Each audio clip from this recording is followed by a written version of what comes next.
Hi everyone, welcome to another session of forensic analysis of hair. So, ഇന്നത്തെ സെഷനിൽ നമ്മൾ പറയാൻ പോകുന്നത് ഹ്യൂമൻ ഹെയറിൻ്റെ മൈക്രോസ്കോപ്പിക് ആയിട്ടുള്ള ക്യാരക്ടേഴ്സിനെയും കുറിച്ചും മൈക്രോസ്കോപ്പിക് ക്യാരക്ടേഴ്സിനെ കുറിച്ചുള്ള കുറച്ച് terminologies and what are they എന്നുള്ളതിനെ കുറിച്ചാണ് ഡിസ്കസ് ചെയ്യാൻ പോകുന്നത്. സോ ഹ്യൂമൻ ഹെയറിൻ്റെ മൈക്രോസ്കോപ്പിക് ആയിട്ടുള്ള ക്യാരക്ടേഴ്സ് ഏതൊക്കെയാണെന്നുണ്ടെങ്കിൽ മൂന്നായിട്ട് നമുക്ക് ഡിവൈഡ് ചെയ്യാനായിട്ട് പറ്റും, അല്ലെങ്കിൽ മൂന്നായിട്ട് നമുക്ക് പറയാനായിട്ട് പറ്റും. മൂന്ന് മൈക്രോസ്കോപ്പിക് ക്യാരക്ടേഴ്സ് ഉണ്ട്. മൂന്ന് മൈക്രോസ്കോപ്പിക് ക്യാരക്ടേഴ്സിനെ ഡിസ്ക്രൈബ് ചെയ്തേക്കുന്നതാണ് hair form, degree of hair curl, shaft length എന്ന് പറഞ്ഞിട്ട്. Hair form, degree of hair curl, shaft length. So what is hair form? First one is hair form. So this is the general appearance of the hair with regard to curl. Hair form ne refer ചെയ്തേക്കുന്നത് it's a general appearance of the hair with regard to curl. അതിന് കേളിനെ അടിസ്ഥാനമായിട്ട് എങ്ങനെയൊക്കെയാണ് അതിൻ്റെ appearance എന്നുള്ളതിനനുസരിച്ചിട്ടാണ് hair ഫോംസിനെ describe ചെയ്തേക്കുന്നത്. So basic ആയിട്ട് നമുക്ക് ഹെയർ ഫോം ഡിസ്ക്രൈബ് ചെയ്യാനായിട്ട് കുറച്ച് ടേംസ് യൂസ് ചെയ്യാം. They are straight curved hair, wavy hair, curly hair, loose hair and tight curl. So this curly hair ne നമ്മൾ രണ്ടായിട്ട് ഡിവൈഡ് ചെയ്തേക്കാണ്. That is loose curl and tight curl. So terms ഏതൊക്കെയാണ്? Straight hair, curved hair, wavy hair, curly hair. Curvy ഹെയറിന്റെ two types ആണ്, loose curl and tight curl എന്ന് പറയുന്നത്. So what is straight? Straight hair എന്താണെന്നുള്ളതാണ്. Straight hair is defined as the hair with no curvature or hair that has a curvature less than that of a circle having a diameter of greater than 80 cm. Straight hair എന്ന് പറയുന്നത് it's defined as the hair with no curvature. Curvature ഉണ്ടായിരിക്കില്ല, അതേപോലെ ഒന്നില്ലെങ്കിൽ curvature ഉണ്ടായിരിക്കില്ല, അല്ലെങ്കിൽ ഒരു സർക്കിളിന്റെ കർവേച്ചറിനേക്കാളും കുറവ് കർവേച്ചർ ഉള്ള ഹെയറിനെയാണ് നമ്മൾ സ്ട്രെയിറ്റ് ഹെയർ എന്ന് പറയുന്നത്. കർവ്ഡ് ഹെയർ എന്താണ്? Curved hair is defined here as the hair that has slight curvature. Straight ഹെയറിൽ എന്താണ് പറഞ്ഞത്? നോ കർവേച്ചർ ആണ്. കർവ്ഡ് ഹെയറിൽ സ്ലൈറ്റ് കർവേച്ചർ ആണ്. സ്ലൈറ്റ് കർവേച്ചർ ആണ്, but does not exhibit waviness. Waviness ഉണ്ടായിരിക്കില്ല. അല്ലെങ്കിൽ ഇപ്പൊ നമ്മൾ സ്ട്രെയിറ്റ് ഹെയറിനെ നമ്മൾ സ്ട്രെയിറ്റ് ആയിട്ട് ഒരു സർഫസിൽ വെക്കുകയാണെന്നുണ്ടെങ്കിൽ if it is curl hair it will curl back, ഒരു സർക്കിൾ ഫോം ചെയ്യാനായിട്ട് ശ്രമിക്കും. പക്ഷെ കേർവ്ഡ് ഹെയറിൽ ഇതുപോലെ സർക്കിൾ ഫോം ചെയ്യാനായിട്ട് ശ്രമിക്കില്ല, അതേപോലെ തന്നെ വേവിനെസ് ഒന്നും ഉണ്ടായിരിക്കില്ല, പക്ഷെ ഒരു സ്ലൈറ്റ് കർവേച്ചർ ഉണ്ടായിരിക്കും. അതാണ് കേർവ്ഡ് ഹെയർ എന്ന് പറയുന്നത്. വേവി ഹെയർ എന്താണ്? Wavy hair that has curvature that changes its direction to produce a sinus wave form and does not curve back. Curvy ഹെയറിലുള്ള പോലെ കർവ് ബാക്ക് ചെയ്യില്ല, സർക്കിൾ ഫോം ചെയ്യില്ല, പക്ഷെ ഒരു സ്ലൈറ്റ് ആയിട്ടുള്ള ഒരു വേവിനെസ് ഉണ്ടായിരിക്കും. കർവ്ഡ് ഹെയറിൽ വേവിനെസ് ഉണ്ടായിരിക്കില്ല, വേവി ഹെയറിൽ ഒരു സൈനസ് വേവ് ഫോം ആയിരിക്കും ഉണ്ടായിരിക്കുന്നത്. കേളി ഹെയർ എന്താണ്? കേളി ഹെയർ എന്ന് പറയുന്നത് നമ്മളൊരു സ്ട്രെയിറ്റ് ഫ്ലാറ്റ് സർഫസിൽ ഇത് വെക്കുകയാണെന്നുണ്ടെങ്കിൽ അത് കേൾ ബാക്ക് ചെയ്തിട്ട് ഒരു സർക്കിൾ ഫോം ചെയ്യും. അങ്ങനെ ഫോം ചെയ്യുന്ന ഹെയർസിനെയാണ് നമ്മൾ കേളി ഹെയർ എന്ന് പറയുന്നത്. So Keli hair is A type of hair that curls back upon it's form circles or circle like forms when placed on A flat surface. Circle ആയിട്ടോ അല്ലെങ്കിൽ സർക്കിൾ പോലത്തെ ഏതെങ്കിലും ഫോം ആയിട്ടോ കേർവ് ബാക്ക് ചെയ്യുന്നതിനെയാണ് നമ്മൾ curvy hair എന്ന് പറയുന്നത്. കേളി hair എന്ന് പറയുന്നത് it's divided into loose curl and tight curl. So this loose curl എന്ന് പറയുന്നത് hair that forms circle like figures with a degree of curl from 0.4 to 6 cm. 4 to 6 ആയിരിക്കും degree of curl എന്ന് പറയുന്നത് loose ഹെയറിന്റെ. Loose കേളിന്റെ tight കേളിന്റെ ആണെങ്കിൽ 7 to 9 ആയിരിക്കും. സോ ഇതാണ് ഹെയർ ഫോംസ്. ഇനി നെക്സ്റ്റ് നമ്മൾക്ക് മാക്രോസ്കോപ്പിക് ആയിട്ടുള്ള ക്യാരക്ടർ ആണ് degree of hair curl. So what is degree of hair curl? So degree of hair curl നമുക്ക് രണ്ട് ടൈപ്പ് ആയിട്ട് പറയാം. Like the shape of the cross section is related to natural curl of the hair, like that. അതിൻ്റെ ഒരു like കേളിന്റെ degree അനുസരിച്ച് നമുക്ക് രണ്ടായിട്ട് പറയാം, നാച്ചുറൽ സ്ട്രെയിറ്റ് ഹെയർസ് എന്നും അതേപോലെ തന്നെ നാച്ചുറലി കേൾ ഹെയർസ് എന്നും. സോ നിങ്ങൾക്ക് ഇവിടെ ലൈക്ക് ഒരു ആർക്ക് സർക്കിളിന്റെ ഡയാമീറ്റർ എത്രത്തോളം ഉണ്ട് എന്നുള്ളതിനെ അടിസ്ഥാനമാക്കിയിട്ട് നമുക്ക് അതിനെ ലൈക്ക് നേരത്തെ പറഞ്ഞു ലൂസ് ഹെയറും ടൈറ്റ് ഹെയർ ആയിട്ട് ഡിവൈഡ് ചെയ്തിട്ടുണ്ടെന്ന് പറഞ്ഞിട്ടുണ്ടായിരുന്നു. So here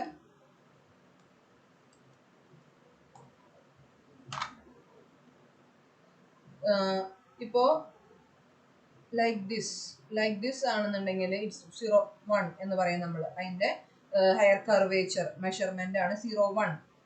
if it is like കുറച്ചും കൂടിയും ഇങ്ങനെയാണെന്നുണ്ടെങ്കിൽ 0.2, then like this ആണെങ്കിൽ 0.3. സോ ഇതാണ് അതിന്റെ ഡിഗ്രി ഓഫ് കേൾ എന്ന് പറയുന്നത്. ഹെയറിന്റെ കർവേച്ചർ മെഷർമെന്റ്സ് ആണ്. ഈ മെഷർമെന്റ്സിന്റെ അടിസ്ഥാനത്തിലാണ് എന്ത് പറയുന്നത്, ഡിഗ്രി ഓഫ് ഹെയർ കേൾ നമ്മൾ പറയുന്നത്. സോ നാച്ചുറലി സ്ട്രെയിറ്റ് ഹെയർസിനാണെങ്കിൽ cross sectional shape nearly circular ആയിരിക്കും. അതേപോലെ നാച്ചുറലി കേളി സ്ട്രെയിറ്റ് ഹെയർസ് ആണെന്നുണ്ടെങ്കിൽ ക്രോസ് സെക്ഷണൽ ഷേപ്പ് ഓവൽ ആയിരിക്കും ഓർ ഫ്ലാറ്റൻഡ് ആയിരിക്കും. സോ ഈ ഡിഗ്രി ഓഫ് കേളിനനുസരിച്ചിട്ടാണ് നമ്മളൊരു സ്ട്രെയിറ്റ് ഹെയറിനെ നമ്മൾ ഇതേപോലെ വെക്കുകയാണെന്നുണ്ടെങ്കിൽ how it is like curling, അതിന്റെ ഡിഗ്രി ഓഫ് കേൾ എങ്ങനെയാണെന്നുള്ള അടിസ്ഥാനത്തിലാണ് നമ്മൾ ഇതൊക്കെ പറയുന്നത്.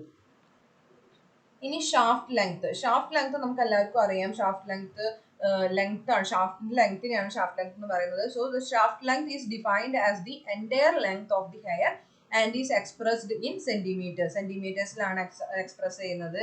ആൻഡ് നമ്മൾ എങ്ങനെയാണ് റൂളർ യൂസ് ചെയ്തിട്ട് മാനുവലി നമ്മൾ ഹെയറിനെ സ്ട്രെയിറ്റൻ ചെയ്തിട്ട് ആ റൂളർ വെച്ചിട്ട് നമ്മൾ മെഷർമെന്റ് എടുക്കുകയാണ് ചെയ്യുന്നത്. And this shaft length is very important characteristic if the hairs from non-source and the questioned hairs are collected within a short time frame. നമുക്ക് ഈസി ആയിട്ട് അതിന്റെ രണ്ടും കമ്പയർ ചെയ്യാൻ വേണ്ടിയിട്ട് ഷാഫ്റ്റ് ലെങ്ത് നമ്മൾ മെഷർ ചെയ്യുമ്പോൾ നമുക്കത് ഐഡന്റിഫൈ ചെയ്യാനായിട്ട് പറ്റും. Like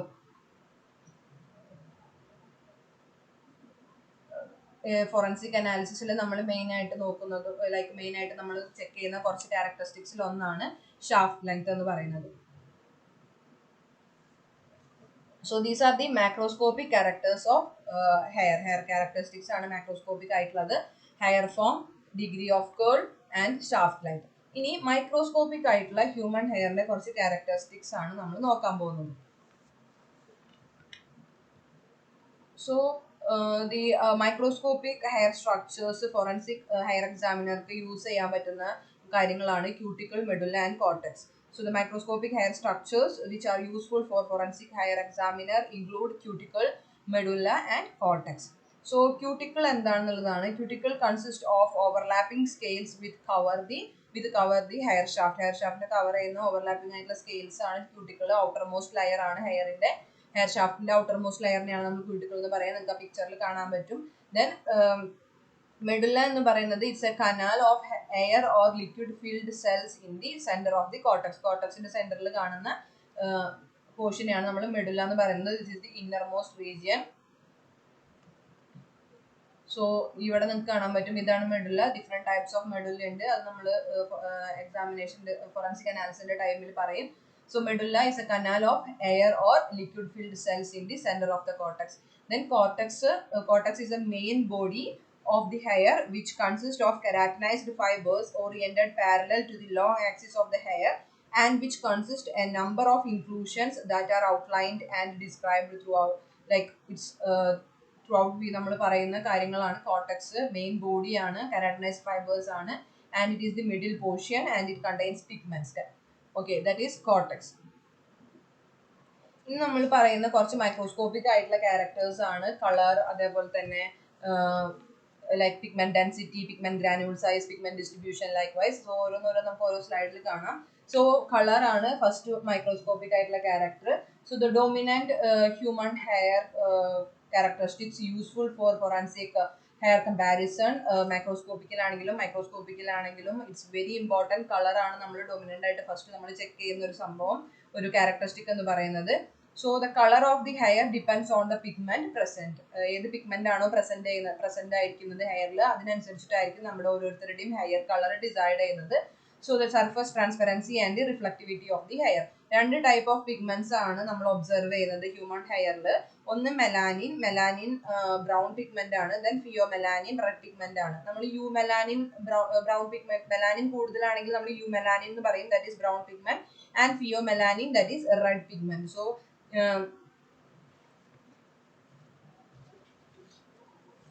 this is the pigments. രണ്ട് ടൈപ്പ് പിഗ്മെന്റ്സ് ആണ് കാണുന്നത്, മെലാനിൻ ആൻഡ് ഫിയോമെലാനിൻ എന്ന് പറയുന്നത്. ദെൻ ഹെയർ കളേഴ്സിന്റെ കാര്യം പറയുമ്പോൾ ഡിഫറെന്റ് ടൈപ്സ് ഓഫ് ഷെയ്ഡ്സ് എല്ലാം ഉണ്ട്. Different shades like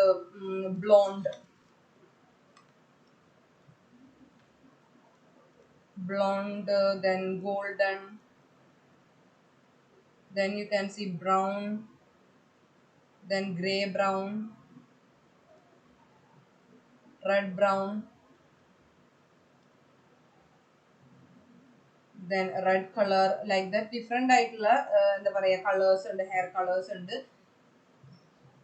different shades ഉണ്ട്. അതേപോലെ തന്നെ ഷെയ്ഡ്സിലാണെങ്കിലും ഇത് തന്നെ ലൈറ്റ് കളർ ആണ്, ലൈറ്റ് ടു മീഡിയം ഉണ്ടായിരിക്കും, medium to dark, dark colour, അങ്ങനെ ഡിഫറെന്റ് ഷെയ്ഡ്സ് ഉണ്ട്. കളേഴ്സിന്റെ കാര്യം പറയുമ്പോൾ blonde, golden brown, grey brown, red അങ്ങനെ ഡിഫറെന്റ് ഓഫ് കളേഴ്സും നമുക്ക് ഹെയറിന്റെ കളർ ആൻഡ് ഷെയ്ഡിൽ നമുക്ക് പറയാനായിട്ട് പറ്റും.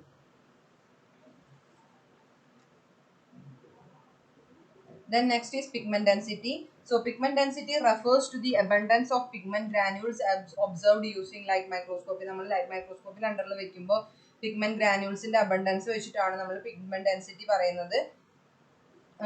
പിഗ്മെന്റ് ഡെൻസിറ്റി എന്ന് പറയുന്നതിൽ different variates ഉണ്ട്. Maybe it is absent or light to medium to heavy to opaque അങ്ങനെ നമുക്ക് ഡിഫറെന്റ് ആയിട്ടുള്ള വേരിയൻസ് വെച്ചിട്ട് ഡിസ്ക്രൈബ് ചെയ്യാനായിട്ട് പറ്റും pigment ഡെൻസിറ്റിനെ.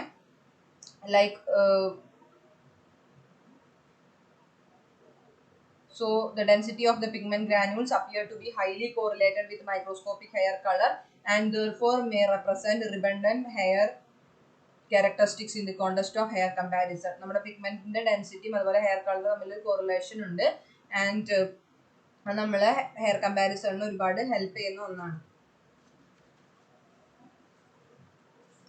Then this correlation between the hair color and pigment density is very high.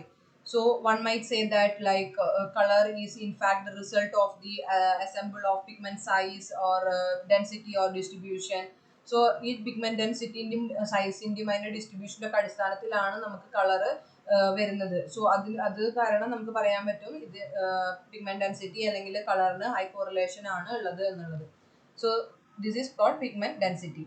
ഇനി pigment granule size ആണ്. So this refers to the size of individual melanin pigment granules and this is some terms we can use for describing this pigment granule size, that is absent or obscured. So this is referred to as absence of the pigment. ഈ absent അല്ലെങ്കിൽ obscured എന്ന് പറഞ്ഞാൽ എന്താണ്? Absence ആണ്, ഇല്ല, pigment granule size ഇല്ല, it's absent. And then fine and coarse. So ഈ absent or obscured white hair അല്ലെങ്കിൽ grey hairലൊക്കെയാണ് absent or obscured എന്ന് പറയുന്നത്. Then fine or coarse എന്ന് പറഞ്ഞാൽ ഫൈനിൽ നമ്മൾ we can say that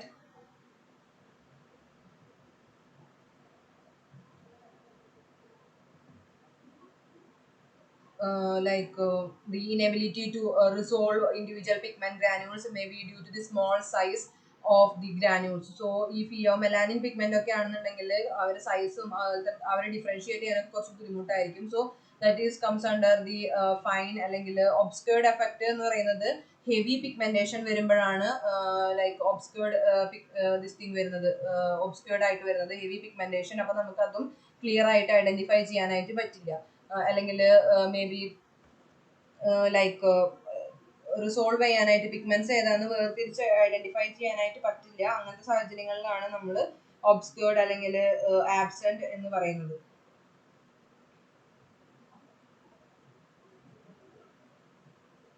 Then next is pigment distribution.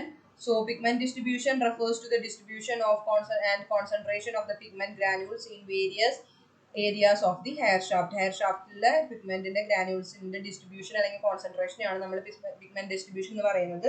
So this also can be we can describe as absent, uniform, peripheral, one-sided, central, random and other.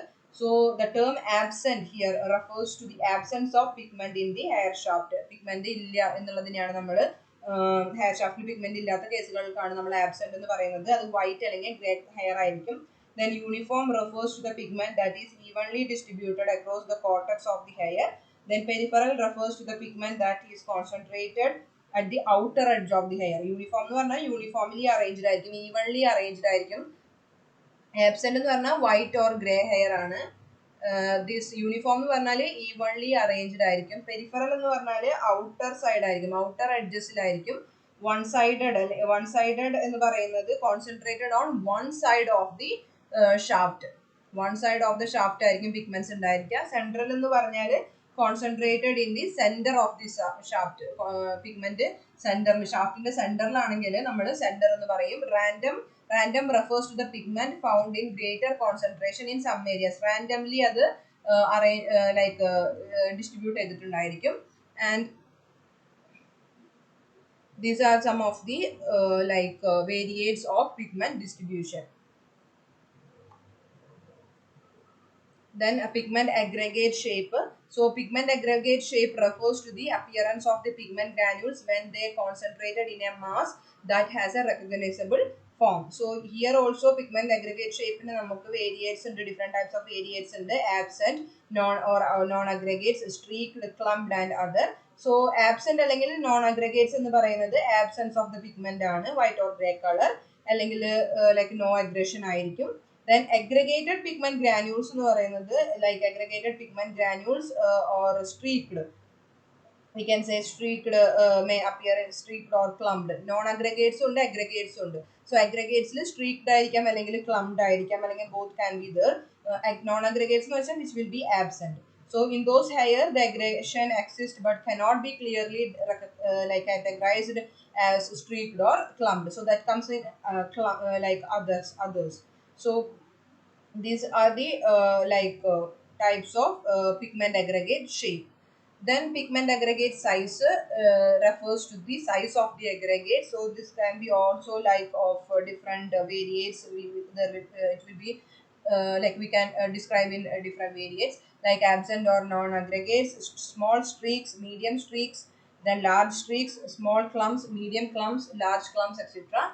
So the variate descriptor absent or non-aggregates can refers to either the size determined by comparison of comparison of the archetypes and നമ്മുടെ ഷേപ്പും അതേപോലെ തന്നെ എങ്ങനെയാണ് അത് aggregate size ക്ലംസ് ആയിട്ടാണോ long ക്ലംസ് ആയിട്ടാണോ large ക്ലംസ് ആയിട്ടാണോ medium ആയിട്ടാണോ ഇരിക്കുന്നത് എന്നുള്ള അടിസ്ഥാനത്തിൽ നമുക്കതിനെ ഡിഫറൻഷിയേറ്റ് ചെയ്യാനായിട്ട് പറ്റും. Then next is medulla continuity. So that you know what is medulla continuity. It refers to the nature of the opaque and translucent forms of the medulla from the proximal end of the distal end proximal end to the distal end of the hair shaft. So medulla continuity എന്ന് പറയുന്നത് proximal end ൽ നിന്ന് distal end ലോട്ടുള്ള continuity ആണ് like medulla continuity എന്ന് പറയുന്നത്. So medulla form in human hair can be described as amorphous. So since the medulla normally does not have an indiscriminable internal pattern such as complex structural patterns like found in like most non-humans, humans le namukku ad amorphous aanu, adhigam variations ഒന്നും വരുന്നില്ല. Continuity patterns different type ഉണ്ട് human hair ൽ like absent ആണ്, continuous ആയിരിക്കും, ചിലപ്പോൾ interrupted ആയിരിക്കും, fragmentary അല്ലെങ്കിൽ ഇതിന്റെ കോമ്പിനേഷൻസും വരാനുള്ള സാധ്യതയുണ്ട്. Absent എന്ന് പറയുന്നത് visible ആയിട്ടുള്ള മെഡുല്ല നമുക്ക് കാണാനായിട്ട് പറ്റില്ല, like including those hairs with no visible medulla due to heavy pigmentation also. ഒന്നില്ലെങ്കിൽ absent ആയിരിക്കും അല്ലെങ്കിൽ heavy pigmentation കാരണം നമുക്കത് ഐഡന്റിഫൈ ചെയ്യാനായിട്ട് പറ്റില്ല. Continuous എന്ന് പറയുന്നത് like to a medulla that extends along the shaft with no interruption. ഒരു interruption ഇല്ലാതെ continuous ആയിട്ട് proximal end നിന്ന് distal endലേക്ക് വരുന്നതിനെയാണ് നമ്മൾ continuous medulla എന്ന് പറയുന്നത്. And the term interrupted refers to the same condition described as discontinuous. Interrupt ചെയ്തിട്ട് ആയിരിക്കും, discontinuous ആയിട്ടായിരിക്കും ഉണ്ടായിരിക്കുന്നത്, continuous ആയിരിക്കില്ല. Then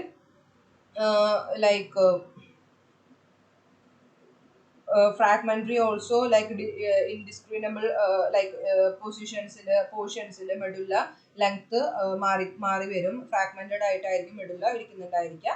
Combination എന്ന് പറഞ്ഞിട്ടുണ്ടെങ്കിൽ different combinations can be observed like continuous or interrupted, continuous or fragmentary, interrupted or fragmentary അങ്ങനെ different ആയിട്ടുള്ള കോമ്പിനേഷനിലും മെഡുല്ലനെ നമുക്ക് മൈക്രോസ്കോപ്പിക്കലി വ്യൂ ചെയ്യാനായിട്ട് പറ്റാറുണ്ട്. So these are the continuity patterns of the medulla. ഇനി medulla opacity എന്താണെന്നാണ്. Medulla opacity is referred to as the appearance of the medulla when viewed with a transmitted light microscope or compound microscope like that. So it can be of different variates like opaque, absent, translucent or opaque translucent.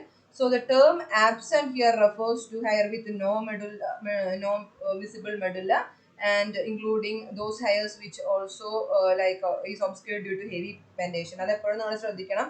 ഒന്നില്ലെങ്കിൽ absent ആവാം, അല്ലെങ്കിൽ heavy pigmentation കാരണം നമുക്ക് identify ചെയ്യാൻ പറ്റാതെ ഇരിക്കാം. So when the medulla is filled with air, it will appear opaque. Air fill ചെയ്തിട്ടാണെന്നുണ്ടെങ്കിൽ അത് opaque ആയിരിക്കും. അതേപോലെ തന്നെ if it is filled with liquid ആണ് fill ചെയ്തിരിക്കുന്നതെങ്കിൽ translucent ആയിരിക്കും. ചിലതിൽ ട്രാൻസ്ലൂസൻറ്റും ഒപ്പേക്കും ആയിട്ടും കാണാനായിട്ട് പറ്റാറുണ്ട്. So this is about medulla opacity. Then cuticle thickness. So cuticle thickness is the layer of cuticle. We know that what is a cuticle. So cuticle is the layer of overlapping scales that forms the outer layer of the hair. So different variates are there for cuticle thickness based on the measurement and include the terms like thin, thick, varies and non-apparent. So നമുക്കത് ocular micrometer വെച്ചിട്ട് നമുക്ക് calibrate ചെയ്യാൻ measure ചെയ്യാൻ പറ്റും. Like the term thin ആണെങ്കിൽ thin എന്ന് പറയുന്നത് 2.5 micrometer ആണെങ്കിൽ 2.5 മൈക്രോമീറ്റർ ആണെങ്കിൽ എന്താണ് തിൻ ആണ്. So that we can measure using the micrometer. Then the term varies less than 2.5 ആണെന്നെങ്കിൽ തിൻ, more than 2.5 thickness ആണെങ്കിൽ we can say it is thick. And the term varies refers to those hairs with the cuticle thickness varies along the shaft at or near the widest diameter. Non-apparent ennu parayunnathu it's refers to the cuticles that are not easily measured due to indistinct inner cuticle margin. Inner cuticle margin ullathu kondu namukku measure cheyan pattatha thickness neയാണ് നമ്മൾ non apparent ennu parayunnathu. So that is cuticle thickness. And next is inner cuticle margin. So inner cuticle margin ennu parayunnathu it refers to the border between the cuticle and cortex. Cortex indeyum cuticle indeyum aa border neയാണ് നമ്മൾ എന്ത് പറയുന്നത് inner cuticle margin എന്ന് പറയുന്നത്. So അത് നമുക്ക് indistinct എന്ന് പറയാം, distinct എന്ന് പറയാം, അല്ലെങ്കിൽ we can say as varies എന്ന് പറയാം. So indistinct എന്ന് പറയുന്നത് inner margin നമുക്ക് എന്താ പറയാ വിസിബിൾ അല്ലാത്ത അല്ലെങ്കിൽ വെൽ ഡിഫൈൻഡ് അല്ലാത്ത ഒരു വെൽ ഡിഫൈൻഡ് ആയിരിക്കില്ല ഇൻഡിസ്റ്റിങ്ക്റ്റിൽ. നോട്ട് വെൽ വിസിബിൾ ആയിരിക്കും. ഡിസ്റ്റിങ്ക്റ്റ് ആണെന്നുണ്ടെങ്കിൽ ഇറ്റ്സ് ക്ലിയർലി കണ്ടീഷൻ ബോർഡർ നമുക്ക് കാണാനായിട്ട് റെഡിലി ഡിഫൈൻഡ് ആണ്, നമുക്കത് ഈസി ആയിട്ട് ഐഡന്റിഫൈ ചെയ്യാൻ പറ്റും. സോ അതിനെയാണ് നമ്മൾ ഡിസ്റ്റിങ്ക്റ്റ് എന്ന് പറയുന്നത്. So this is inner cuticle margin. ഇനി outer cuticle or scale profile ആണ്. Outer cuticle scale profile is another characteristics, microscopic characteristic of hair. So this refers to the pattern of the outermost edge of cuticle jutting from the hair's surface when the hair is viewed in longitudinal mount. Longitudinal mount വെച്ച് കഴിഞ്ഞിട്ടുണ്ടെങ്കിൽ outermost edge cuticle ന്റെ നമുക്ക് hair surface ഉള്ളത് identify ചെയ്യാൻ പറ്റും. ആ pattern ആണ് outer cuticle scale pattern എന്ന് പറയുന്നത്. outermost edge in the portion. So this varies different types ആയിട്ട് നമുക്ക് പറയാൻ പറ്റും. Smooth, serrated, ragged, looped, etc. So smooth refers to a cuticle profile that is even or flat. Even അല്ലെങ്കിൽ flat ആയിട്ടുള്ള cuticle നെയാണ് നമ്മൾ എന്ത് പറയുന്നത് smooth എന്ന് പറയുന്നത്. Serrated എന്ന് പറയുന്നത് it's like a saw tooth. ഇങ്ങനെ saw tooth പോലത്തെ cuticle margin ആയിരിക്കും നമ്മൾ serrated എന്ന് പറയുന്നത്. അതേപോലെ റാഗ്ഡ് എന്ന് പറയുന്നത് അൺഈവൺ ഓർ ഇറഗുലർ ആണ്. Uneven or irregular. So uneven or irregular pattern ആണ് നമ്മൾ റാഗ്ഡ് എന്ന് പറയുന്നത്. And looped refers to the condition when the scale are curved at their distal edges. Distal edgesൽ curve ചെയ്തിരിക്കുന്ന സ്ട്രക്ചറിനെയാണ് നമ്മൾ ലൂപ്ഡ് സ്ട്രക്ചർ എന്ന് പറയുന്നത്. ഷാഫ്റ്റിന്റെ എഡ്ജിൽ ഒരു curviness ഉണ്ടായിരിക്കും, that is looped. So this is about outer cuticle scale profile. Then cuticle surface. So cuticle surface refers to the condition of the scales on the surface of the cuticle as seen in a longitudinal air mount or in a scale cast. നമ്മൾ cuticle surface എന്ന് പറഞ്ഞിട്ടുണ്ടെങ്കിൽ scales condition സർഫസിൽ കാണാൻ പറ്റുന്ന ആ ഒരു സിറ്റുവേഷനെയാണ് നമ്മൾ ഇതാണ് നമ്മൾ cuticle surface എന്ന് പറയുന്ന ആ ഒരു condition. Then it is two of different types like normal അല്ലെങ്കിൽ damaged. Normal എന്ന് പറഞ്ഞിട്ടുണ്ടെങ്കിൽ cuticle surface that does not have any like problem or damage when viewed in microscopic നമ്മൾ നോക്കുമ്പോൾ സ്കെയിലിൽ പ്രത്യേകിച്ച് ഡാമേജോ ഒരു ഡിസ്ക്രിമിനബിൾ ഡാമേജ് ഒന്നും നമുക്ക് ഐഡന്റിഫൈ ചെയ്യാനായിട്ട് പറ്റില്ല. അതാണ് നോർമലിൽ പറയുന്നത്. ഡാമേജ് എന്ന് വെച്ചിട്ടുണ്ടെങ്കിൽ ക്യൂട്ടിക്കൽ സർഫസിലെ എന്തെങ്കിലും ട്രീറ്റ്മെന്റ്സോ അല്ലെങ്കിൽ എൻവയോൺമെന്റൽ കണ്ടീഷനൊക്കെ കാരണം എന്തെങ്കിലും ഡാമേജസ് ഉണ്ടായിട്ടുണ്ടെങ്കിൽ അതിനെയാണ് നമ്മൾ ഡാമേജ് വേരിയന്റ് എന്ന് പറയുന്നത്. So that is about cuticle surface. Then pigment in cuticle may be like absent അല്ലെങ്കിൽ present ആവാം cuticle. So the presence of melanin pigment granules in the cuticle appears to be correlated with pigment density. Pigment density ആയിട്ട് related എന്താണ് ക്യൂട്ടിക്കിളിന്റെ പിഗ്മെന്റും കോർട്ടക്സിലുള്ള അതേപോലെ തന്നെ. So maybe it is absent or maybe it is present. Then cortical structure എന്ന് പറയുന്നത് cortical structure it refers to the appearance of the cortex as viewed in longitudinal mount. എങ്ങനെയാണ് കോർട്ടക്സിന്റെ appearance എന്നുള്ളത്. ചിലപ്പോൾ അത് ആബ്സെന്റ് ആയിരിക്കാം, ചിലപ്പോൾ പ്രസന്റ് ആയിരിക്കാം, അല്ലെങ്കിൽ ഒബ്സ്ക്വേർഡ് ആയിരിക്കാം. സോ ആബ്സെന്റ് എന്ന് പറഞ്ഞാൽ നോ അപ്പാരന്റ് ടെക്സ്ചർ, പ്രത്യേകിച്ച് ടെക്സ്ചറുകൾ ഒന്നും ഇല്ല എന്നുണ്ടെങ്കിൽ അതിന് നമ്മൾ ആബ്സെന്റ് എന്ന് പറയും. ഒരു സ്ട്രീക്കി സ്ട്രക്ചർ ആണെങ്കിൽ പ്രസന്റ് എന്ന് പറയും. അല്ലെങ്കിൽ if the ability to observe the cortical texture may be obscured due to heavy pigmentation ആണെങ്കിൽ, heavy pigmentation ആണ് നമുക്ക് ടെക്സ്ചർ ഐഡന്റിഫൈ ചെയ്യാൻ പറ്റുന്നില്ലെങ്കിൽ we can say that it is obscured എന്ന് പറയാം. So these are the terms or variants which we can use for cortical texture. Then cortical fusae ആണ് next. Cortical ഫ്യൂസൈ എന്ന് പറയുന്നത് എന്താണ്? നമ്മുടെ കോർട്ടിക്കൽ സെൽസ്, കോർട്ടക്സിന്റെ കോർട്ടിക്കൽ സെൽസിൽ കാണാൻ പറ്റുന്ന സ്പിൻഡിൽ ഷേപ്ഡ് ആയിട്ടുള്ള ബോഡീസിനെയാണ് നമ്മൾ എന്താ പറയുക കോർട്ടിക്കൽ ഫ്യൂസൈ എന്ന് പറയുന്നത്. So they are small fusiform spindle shaped bodies that lie between the cortical cells of the cortex.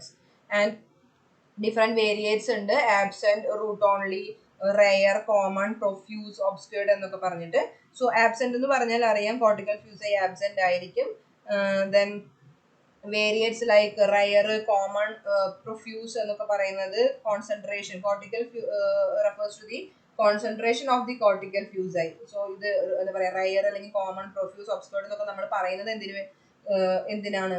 Concentration ആണ്. കോർട്ടിക്കൽ ഫ്യൂസൈന്റെ കോൺസെൻട്രേഷൻ ഹെയർ ഷാഫ്റ്റിൽ മൊത്തത്തിൽ എത്രയുണ്ട് എന്നുള്ളതിനെ അടിസ്ഥാനമാക്കിയിട്ടാണ് നമ്മൾ ലൈക്ക് ഈ ടേംസ് എല്ലാം യൂസ് ചെയ്യുന്നത്. റൂട്ട് ഓൺലി എന്ന് പറയുന്നത് ഹെയറിന്റെ കോർട്ടിക്കൽ ഫ്യൂസൈ റൂട്ടിൽ മാത്രമാണെങ്കിലാണ് നമ്മൾ റൂട്ട് ഓൺലി എന്നുള്ള ടേം യൂസ് ചെയ്യുന്നത്. റയർ എന്ന് പറഞ്ഞാൽ ലോ കോൺസെൻട്രേഷൻ ആണ് rare. Common means like greater concentration. റൂട്ടിൽ മാത്രമുള്ളെങ്കിൽ റൂട്ട് ഓൺലി. റയർ എന്ന് പറയുകയാണെങ്കിൽ ഇറ്റ്സ് ലൈക്ക് റയർ ആയിട്ടായിരിക്കും ഉണ്ടായിരിക്കുന്നത്. കോമൺ എന്ന് പറയുകയാണെങ്കിൽ ഗ്രേറ്റർ കോൺസെൻട്രേഷൻ ആയിരിക്കും ഉണ്ടായിരിക്കുന്നത് ഷാഫ്റ്റിൽ മൊത്തം. പ്രൊഫ്യൂസ് എന്ന് പറഞ്ഞാൽ higher concentration along the shaft ആണ്. Then like these are some of the terms which we can use for this concentration of cortical fusae. Then next is ovoid bodies. So ovoid bodies exist in the higher cortex and are aggregates of pigments that can have a spheroidal or oblong shape. So ഇത് ovoid bodies ന്റെ range എന്ന് പറയുന്നത്, ഡയാമീറ്ററിന്റെ range എന്ന് പറയുന്നത് 3 to 20 micrometre വരെ പോവാം. Variance, different types of variance ഉണ്ട്. Like absent, few, many or obscured എന്ന് പറഞ്ഞ് ഡിഫറെന്റ് ആയിട്ടുള്ള ടേംസിൽ നമുക്ക് അവരെ ഡിസ്ക്രൈബ് ചെയ്യാനായിട്ട് പറ്റും. സോ ആബ്സെന്റ് എന്ന് പറഞ്ഞാൽ ഓവോയിഡ് ബോഡീസ് ഉണ്ടായിരിക്കില്ല. Then term few means the refers to the presence of small number of ovoid ബോഡീസിനെയാണ് നമ്മൾ ഫ്യൂ എന്ന് പറയുന്നത്. മെനി എന്ന് പറഞ്ഞാൽ ന്യൂമറസ് ഓവോയിഡ് ഉണ്ടായിരിക്കും, നമ്പേഴ്സ് ഉണ്ടായിരിക്കും. ആൻഡ് നമുക്ക് ഐഡന്റിഫൈ ചെയ്യാൻ പറ്റുന്നില്ലെങ്കിൽ we can say that it is obscured. So that is about ovoid bodies. Then root growth stage. So growth stage നമുക്ക് ഓൾറെഡി അറിയാം. ഒരു ഹെയർ കിട്ടിക്കഴിഞ്ഞിട്ടുണ്ടെങ്കിൽ അതിന്റെ റൂട്ട് ഉണ്ടെങ്കിൽ അത് ഏത് ലൈക്ക് ഗ്രോത്ത് സ്റ്റേജ് ഏതാണെന്ന് ഐഡന്റിഫൈ ചെയ്യാനായിട്ട് നമുക്ക് പറ്റും. Whether it is anagen phase or catagen or it is in the telogen phase. So that we can identify. Then next is distal tip characteristics. So tip characteristics വെച്ചിട്ട് നമുക്ക് describe ചെയ്യേണ്ട ആയിട്ടുള്ള ആവശ്യങ്ങൾ വരും ഹെയറിനെ. So the characteristic variants of distal hair tip may relate to the grooming history of the hair and include like natural taper or rounded taper, then square cut or straight edge, angled cut or straight edge, square cut or rounded edge, angled cut or rounded edge, or split or frayed, crushed, singed, broken and other. So different types of tips ഉണ്ടായിരിക്കും. So ടിപ്സിൻ്റെ character വെച്ചിട്ട് നമുക്ക് like കമ്പാരിസണിൽ ആവശ്യം വരും. ഈ crushed tip ആണെന്നുണ്ടെങ്കിൽ typically wide and shaft ആയിരിക്കും. സിഞ്ചഡ് ആണെന്നുണ്ടെങ്കിൽ like it is charred, കത്തിക്കരിഞ്ഞ പോലെ അല്ലെങ്കിൽ ബ്രിട്ടിലായിരിക്കും ഉണ്ടായിരിക്കുക, ഡാമേജ്ഡ് ആയിട്ടായിരിക്കും ഉണ്ടായിരിക്കുന്നത്. ആൻഡ് ലൈക്ക് ബ്രോക്കൺ ടിപ്പ് ആണെന്നുണ്ടെങ്കിൽ number of forms, different forms ഉണ്ടായിരിക്കും. ഫ്രെയ്ഡ് ആൻഡ് സ്പ്ലിറ്റ് ടിപ്സ് ആണെങ്കിൽ like longitudinal separation of hair shaft ഉണ്ടായിരിക്കും. സ്പ്ലിറ്റ് എൻഡ്സ് എന്നൊക്കെ പറയില്ലേ. So like vice. So these are the terms which we can use for describing this distal tip characteristics. Then maximum shaft length. The maximum shaft length of the hair shaft is determined by the measurement with an ocular micrometer calibrated with a stage micrometer. Then maximum shaft diameter is the widest diameter along the shaft axis. So shaft diameter നമുക്കറിയാം, micrometer വെച്ചിട്ട് നമുക്ക് identify ചെയ്യാം like what is the diameter of the shaft. So it varies are like fine, medium and coarse. So fine എന്ന് പറയുന്നത് it's 40 less than 40 microns ആണെങ്കിൽ fine. Fine is like less than 40 micrometer ആണെങ്കിൽ micrometer it is fine. Medium ആണെങ്കിൽ 40 to 80 micrometer ആണ്. So coarse ആണെങ്കിൽ more than 80 ആണ്, micrometer ആണ് വരുന്നത്, varies. So അതിന്റെ diameter. Then next is shaft aberration. So shaft aberration to a departure from the normal hair shaft, which usually has a relatively uniform diameter from the root to an area near the tip. So ഷാഫ്റ്റിന്റെ normal hair ഷാഫ്റ്റിൽ നിന്ന് എന്തെങ്കിലും വ്യത്യാസങ്ങൾ ഉണ്ടെങ്കിലാണ് നമ്മൾ shaft aberration ഉണ്ടെന്ന് പറയുന്നത്. Normal ഷാഫ്റ്റിൽ നിന്നുള്ള വ്യത്യാസത്തിനാണ് നമ്മൾ ഷാഫ്റ്റ് അബറേഷൻ എന്ന് പറയുന്നത്. ദെൻ അതിന് ഡിഫറെൻ്റ് ആയിട്ട് ടേംസ് വെച്ചിട്ട് നമുക്ക് പറയാം. നോർമൽ, ബക്ലിംഗ്, ഷോൾഡറിങ്, സ്പ്ലിറ്റിംഗ്, അതേപോലെ അണ്ടുലേറ്റിംഗ്, കോൺവുലേറ്റിംഗ് എന്നൊക്കെ പറയാം. സോ മെയിൻ ആയിട്ട് ചിലപ്പോൾ ഇത് പ്യൂബിക് ഹെയർസിലൊക്കെയാണ് ലൈക്ക് അബറേഷൻസ് എല്ലാം കാണാനായിട്ട് പറ്റുന്നത്. സോ ഹിയർ ആബ്സെന്റ്, വേരിയേറ്റ് എന്ന് ലൈക്ക് ആബ്സെന്റ് ആയിരിക്കാം ചിലപ്പോൾ. ദെൻ ബക്ലിംഗ്, അതായത് ബക്ലിംഗ് എന്ന് പറയുന്നത് it's an abrupt bend in the shaft with or without a twist. Without a twist ആണ് ബക്ലിംഗ് എന്ന് പറയുന്നത്. Shouldering means condition in which one side of the hair is thicker, ഒരു side thicker ആയിരിക്കും. And causing a shoulder along the shaft, ഒരു side തിക്കറും ബാക്കിയുള്ള side അത്രയും തിക്കായിരിക്കില്ല. And next is like splitting. Splitting എന്ന് വെച്ചിട്ടുണ്ടെങ്കിൽ split of the medial portion of the shaft. ഷാഫ്റ്റിന്റെ മിഡിലിൽ ഒരു സ്പ്ലിറ്റ് ഉണ്ടെങ്കിൽ, അല്ലെങ്കിൽ ഒരു സ്പ്ലിറ്റ് ഉണ്ടെങ്കിൽ നമ്മൾ അതിനെ പറയുന്നത് സ്പ്ലിറ്റിംഗ് ആണ്. പക്ഷെ ഇത് സ്പ്ലിറ്റൻസും ഇതുമായിട്ട് വ്യത്യാസമാണുള്ളത്. വ്യത്യാസമുണ്ട്. എൻഡിൽ മാത്രമല്ല, ഹോൾ ഷാഫ്റ്റിൽ കാണാൻ പറ്റും. Then undulating refers to the shaft that demonstrates true diameter variation along the length of the hair. Diameter full ആയിട്ട് ഒരേ ഡയമീറ്റർ ആയിരിക്കും ഷാഫ്റ്റിന്റെ, പക്ഷെ അണ്ടുലേറ്റിൽ അങ്ങനെ ആയിരിക്കില്ല, വേരിയേഷൻസ് ഉണ്ടായിരിക്കും. എഡ്ജസിലും അതേപോലെ തന്നെ ഷാഫ്റ്റിലൊക്കെ ഡിഫറൻസ് ഉണ്ടായിരിക്കും. Then convoluting refers to a twisted hair. Convoluting എന്ന് പറഞ്ഞത് ട്വിസ്റ്റഡ് ഹെയർ ആണ്. ടിപ്പിക്കലി ഒരു ഓവൽ അല്ലെങ്കിൽ ഫ്ലാറ്റ് ക്രോസ് സെക്ഷൻ ആയിരിക്കും ഉണ്ടായിരിക്കുക. Next is hair treatments. Hair treatments നിങ്ങൾക്ക് അറിയാം, like different types of bleach അല്ലെങ്കിൽ കേള്, സ്ട്രെയിറ്റൻ, ഡൈ ഹെയർ അങ്ങനെയൊക്കെ നമ്മൾ ചെയ്യുമ്പോഴാണ് ഹെയറിന് ഡിഫറെന്റ് ട്രീറ്റ്മെന്റ്സ് കൊടുക്കുക. സോ ഈ ട്രീറ്റ്മെന്റ്സ് ചിലപ്പോൾ അല്ലെങ്കിൽ ഡാമേജ് കോസ് ചെയ്യാനായിട്ടുള്ള കാരണമാകും, ചിലപ്പോൾ ഡാമേജ് ഒന്നും കോസ് ചെയ്യില്ല. സോ അങ്ങനെ വരുമ്പോൾ നമുക്ക് ഒബ്സർവേഷൻ, ട്വിസ്റ്റഡ് ഹെയറിന്റെ ഒബ്സർവേഷൻ വരുമ്പോൾ നമുക്ക് എന്തൊക്കെയാണ് അതിലെ വേരിയൻസ് ആയിട്ട് നമുക്ക് എഴുതാൻ പറ്റുക. Whether it is like absent or non apparent, അല്ലെങ്കിൽ ഡൈഡ് ആണോ, ബ്ലീച്ച്ഡ് ആണോ, പെർമിഡ് ആണോ, അതോ കോമ്പിനേഷൻ ഓഫ് ഡിഫറെന്റ് ട്രീറ്റ്മെന്റ്സ് ആണോ എന്നുള്ളതൊക്കെ നമുക്ക് ഐഡന്റിഫൈ ചെയ്തിട്ട് എഴുതേണ്ടതായിട്ട് വരും. So these are some of the terminologies which we can use, or the microscopic characters which we should include in the analysis portion. Microscopic characteristics of hair പറയുമ്പോൾ നമ്മൾ അതിൽ analyse ചെയ്തിട്ട് എഴുതേണ്ട കാര്യങ്ങളാണ് ഈ പറയുന്ന characteristics എല്ലാം, both microscopic and macroscopic characteristics. So I hope you understood about the basic terms or basic characteristics of this microscopic and macroscopic characteristics. So if you have any doubts, you can clear. So let me wind up here. Thank you.